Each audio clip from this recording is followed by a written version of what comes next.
Hey everyone, I'm Dan from JazzComposersPresent.com, an online space where composers, musicians, and listeners come together to celebrate the music we love.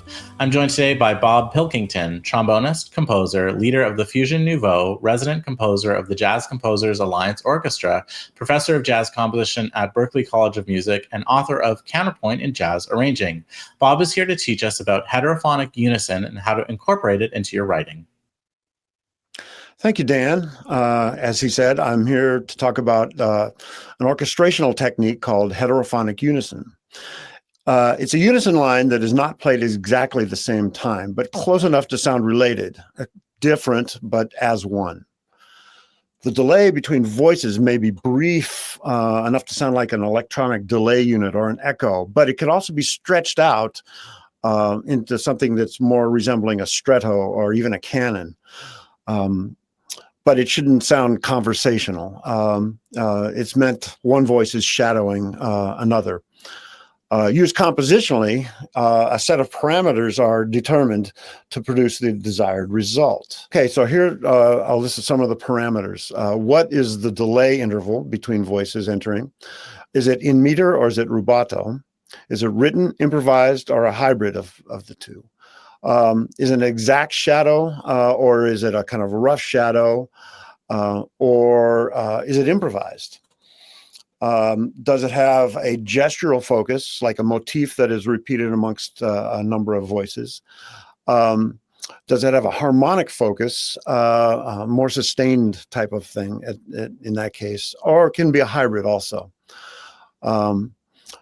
Is it a foreground effect or a background effect? It could be a foreground melody with a background pad. It could be a foreground texture, not necessarily expositional, or an animated background.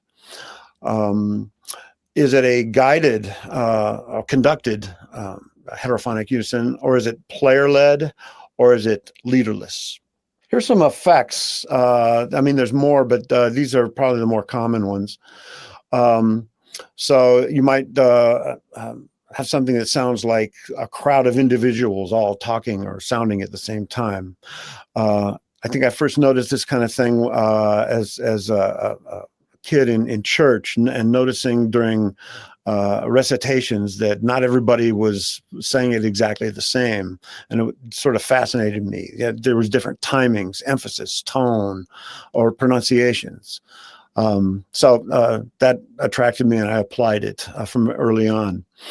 Other effects could have a moment of unfocused background or foreground as a contrast to a 2D section. It could be a vehicle for improvisation, and you'll hear a duet that shows that. It could be a harmonic or tonal scalar soup that's just meant to sort of animate a particular scale. It could also be used to thicken or blur a melodic line. Okay, this is a tune I wrote that utilizes heterophonic unison in a developmental intro. It's player-led, and it's, again, meant to sound like a crowd of people. There are 4 horns, trombone, tenor, alto, and trumpet. So you see on the top line there, the unison line is written out. Each player would have the same exact thing written there, but then we have to work out who's first, who's second. So in the example, you'll hear trombone starts, and once the trombone starts, then the tenor, then the alto, and then the trumpet. The guitar and bass are doing something similar, but it's not as coordinated. This is kind of a gestural focus example because of the motifs there, but it does suggest a kind of an E-flat melodic minor.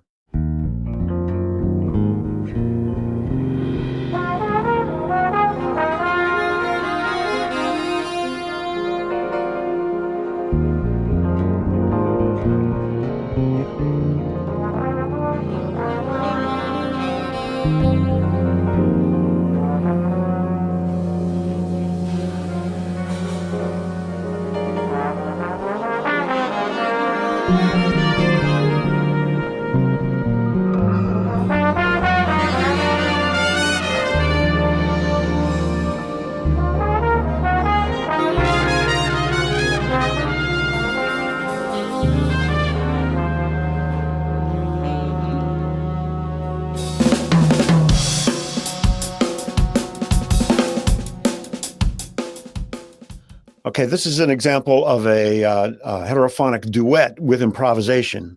It's meant to be as a vehicle for improvisation mainly, but there's still the shadowing effect. It's presented to the player exactly as you see here, and it departs quite a bit from the written. It's improvised, so it does depart, and it has a variable delay.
Here's another example.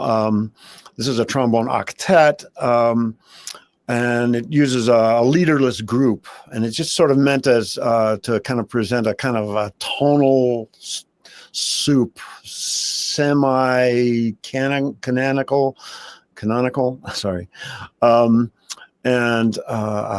each player is given this exactly as written, and they have the rhythm freedom, but it should be largely sustained. They can only play the given pitches in order. Everyone doesn't necessarily need to complete it, and it's only played one time through. Of course, all those variables can be changed.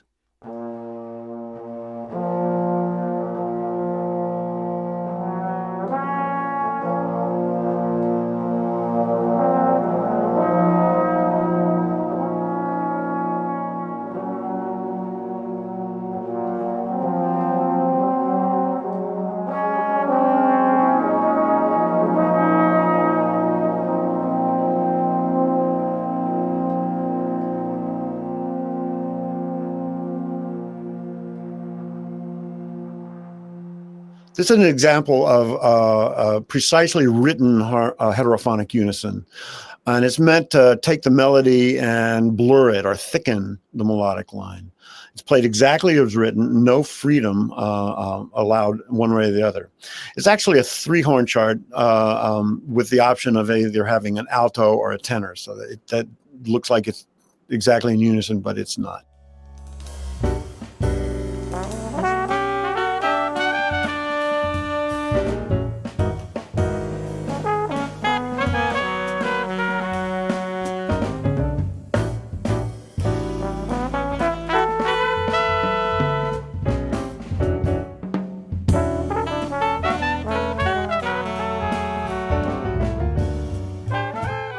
All right, some other considerations to keep in mind.